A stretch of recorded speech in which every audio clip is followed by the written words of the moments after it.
ఉత్తమ్ కుమార్ రెడ్డి కంటే కేసీఆర్ కి దగ్గరైన మిత్రుడు ఎవ్వరు లేరు.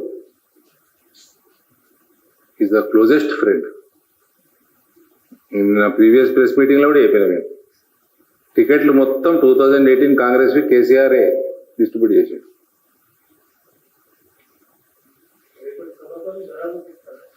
అసలు రేపు సభ పెడుతున్నారు, ఏంది ఏమి ఉత్సవము అంటే 25 ఏళ్ళు అయిందన్న. సరే ఇప్పుడు బీఆర్ఎస్ పెట్టి 2 ఏళ్ళైనా నువ్వు అంటున్నావు.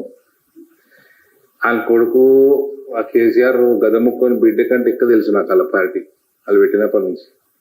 2000 ఎప్పుడో ఒకట్లో పెట్టిందన్న. పెట్టినప్పుడు ఉద్యమ party, everybody believes it was an ఉద్యమ పార్టీ. నేను ఐ ఆల్సో బిలీవ్ ఉద్యమ పార్టీ. 2004లో మొట్టమొదటిగా వాళ్ళు ఎలక్షన్లు కొట్లాడారు, జనరల్ ఎలక్షన్.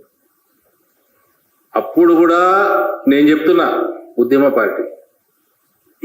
2009కి వచ్చేసరికి సీమాంధ్ర పార్టీలతోటి కుమ్ముక్కైనరు, అలయన్స్లకు పోయినరు, ఉద్యమం పక్కకు పడేసి.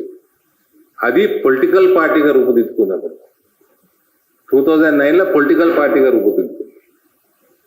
2014లో పవర్లకు వచ్చిండ్రు, అప్పుడు ప్రైవేట్ లిమిటెడ్ కంపెనీగా రూపుదిద్దుకుంది. ఫ్యామిలీ దగ్గర మంత్రులు కొందరు, ఒక బోర్డ్ ఆఫ్ డైరెక్టర్స్ వేసుకొని మింగుడు మొదలుపెట్టింది. అందులో ఆఫీసర్లు వీళ్ళందరూ కలిసి అదొక ప్రైవేట్ లిమిటెడ్ కంపెనీగా 2014గా మారింది. 14లో 2019లో మళ్ళా 18లో మళ్ళా గెలవంగానే అది ప్యూర్లీ ప్రొపరేటరీ ఫామ్ అయింది. Purely proprietary firm, only family members, father son daughter. Board of directors కూడా వీకెందు దూరమయ్యారు.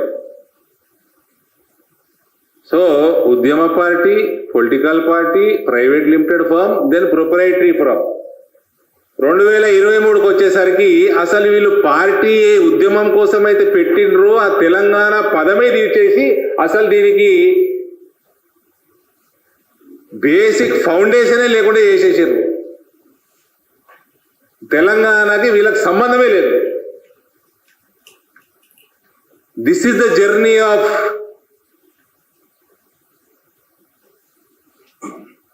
TRS or BRS, what ever.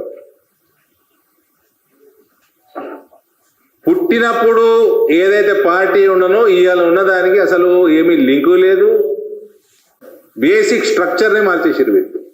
ఎట్లయితే బ్రదర్ రజతోత్సవ సభ, మళ్ళీ దీనికి ఆల్టర్నేటివ్, నీ ఆల్టర్నేటివ్ వీడు, కేసీఆర్కి ఆల్టర్నేటివ్ కాంగ్రెస్ వాడు, మళ్ళీ కాంగ్రెస్ వాడికి నువ్వెట్లయితావు ఆల్టర్నేటివ్ దేనికి ఆల్టర్నేటివ్? ఒక దొంగతనం ఇంకోటి కాపాడుతున్నావు. నువ్వు నీ ఉద్యమ పార్టీకి రజతోత్సవ సభనా, నీ పొలిటికల్ పార్టీకా, నీ ప్రైవేట్ లిమిటెడ్ ఫర్మ్కా, నీ ప్రొపరేటరీ ఫర్మ్కా, అసలు తెలంగాణతో సంబంధం లేని బీఆర్ఎస్కా, దేనికి రజతోత్సవ సభ? మనోవేదన ఎప్పటి నుంచో గురవుతాడు, అందుకే ఫామ్ హౌస్ ఉంటాడు. నేను మసాలు చెప్తే కదా, ఇల్లీస్ పెట్టి ఫామ్ హౌస్ ఎందుకున్నాడు. పాతకాలంలో వనవాసం పోదురు, ఈయన ఇప్పుడు పోయాడు వ్యవసాయం పోయాడు. ఈ వేదనకి అని ఆయనకు భయము, వేదన ఒకటి, భయం కూడా ఒకటి. ఇంట్లో ఉంటే మెత్తబెట్టి చెడు చంపేస్తాడు రాత్రి. ఆ ఫామ్ హౌస్లోకి పోయి ఆడ కొడుకు బిడ్డ కూడా రావాలంటే ముందే అపాయింట్మెంట్ ఇవ్వాలంట, క్లియరెన్స్ ఇస్తేనే లోపలికి వస్తారట. ఈడ ఉంటే మెత్తబెట్టి చంపేస్తారని భయం కూడా ఉన్నది. ఆయన జాతిపిత అని నువ్వు తెలంగాణను అవమానిస్తున్నావు కదా. ఎవరితో ఎక్కువ దూరం ఉంటాడు అడుగుతున్నా. నాకు వాళ్ళని నేను ఫాలో చేయాలి, ఇంటర్వ్యూలు చూడాలి, మొఖాలు చూడాలి.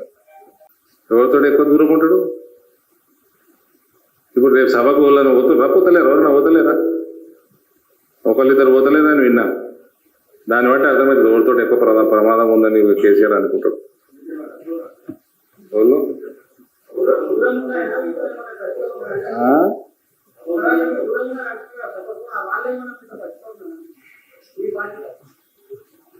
గొంగిల పురుగుల ముద్దువాడు దగ్గర రాని